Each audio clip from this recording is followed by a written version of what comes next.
Hello সবাইকে, ধন্যবাদ দিয়ে শুরু করছি আজকের এই ভিডিওটা। যারা আমার বিশেষ দিনে মানে আমার জন্মদিনে আমাকে শুভেচ্ছা জানিয়েছো তাদেরকে। আর অনেকে আমাকে অনেকভাবে পোস্টের মাধ্যমে, ফোনের মাধ্যমে, ইনবক্সে শুভেচ্ছা জানিয়েছো। আ সবাই তোমরা অনেক স্পেশাল আমার কাছে। আর তোমাদের ভালোবাসায় আমি মুগ্ধ। হ্যাঁ, একটা সময় ছিল নিজের জন্মদিনটাকে নিজের কাছে খুব বিরক্তির কারণ মনে হতো। মনে হতো কেন এই দিনটা? কিন্তু আস্তে, আস্তে বিষয়টা অন্যদিকে ঘুরে গেছে।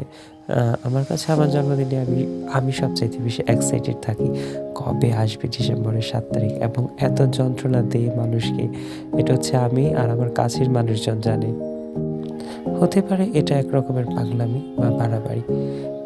কিন্তু একেকজনের পছন্দ তো একরকম। আমি আমার বার্থডে নিয়ে অনেক বেশি এক্সাইটেড থাকি। তো এটা পাগলামি হলেও আমার কাছে বেশ ভালোই লাগে। আর এই দিন ফেসবুকে, মেসেঞ্জারে এত পরিমাণে নক, কমেন্টস, পোস্ট আসছিল, প্রায় আমি ঘন্টাখানেকের জন্য ফেসবুক থেকে রেস্ট্রিকশনে ছিলাম। আর যার জন্য আমি সময় মতো অনেকেই রেসপন্স করতে পারিনি। আচ্ছা যাক, এই ভিডিওটা আরও আগেই বানানোর কথা ছিল। এই ধন্যবাদটা তোমাদের আরও আগেই পাওনা ছিল। আজকে দিচ্ছি। ভাবছি হয়তো আরও কিছু যদি শুভেচ্ছা বার্তা আসে, তো হয়তো আর আসবে না। এর জন্যই আজকে ভিডিওটা আমি করে ফেলছি। তবে হ্যাঁ, অবশ্যই আমি এমন বড় আর বিশেষ কিছু নই, বিশাল কেউ নই। তারপরেও তোমরা যেই পরিমাণে ভালোবাসা বা যে যেখান থেকে পোস্ট করে ইনবক্সে যেমনি আমাকে উইশ করেছো, আমি সত্যি অনেক, অনেক কৃতজ্ঞ সবার প্রতি। আর বাস্তবতা এখন ব্যস্ততা। ঠিক আছে? ব্যস্ততার জন্য হয়তো আমি যাদের কাছে চেয়েছিলাম আমার এই বিশেষ দিনে আমি হয়তো তাদের পাইনি। কোনো ব্যাপার না। একটু তো মন খারাপ হয় যাদের আশা করি তাদের যদি সময় মতো বা ভালো আমার স্পেশাল দিনগুলোতে না পাই। এটা আসলেই খারাপ লাগে, কিন্তু ব্যাপার না। আমিও হয়তো ব্যস্ত ছিলাম। আমারও অনেক কাজ পড়ে যায় অনেক সময়। আমি এই ব্যস্ততা নিয়ে কাউকেই কোনো দোষ দেই না।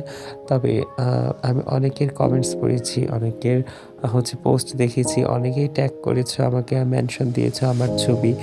আমার এই জিনিসটা বরাবরই ভাল লাগে। এবারও ভালো লেগেছে। আর একটা কথা আমি উপলব্ধি করি আমাদের কাছের মানুষকে, এবং আমি বিশ্বাসও করি আমাদের কাছের মানুষকে যদি আমরা ভালো রাখতে পারি তাহলে আমরাও ভালো থাকবো।